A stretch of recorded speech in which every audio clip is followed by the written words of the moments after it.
অধঃপতনের কিছু আলামত। আপনি আজান শুনছেন, অথচ তার আহ্বানে সাড়া দেননি।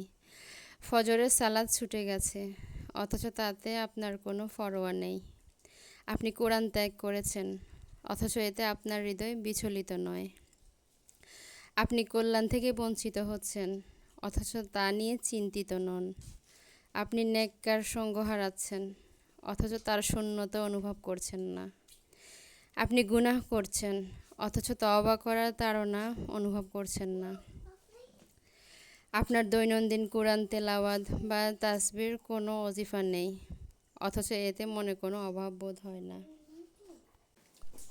আল্লাহ আমাদের সবাইকে এগুলো বোঝার তৌফিক দান করুক।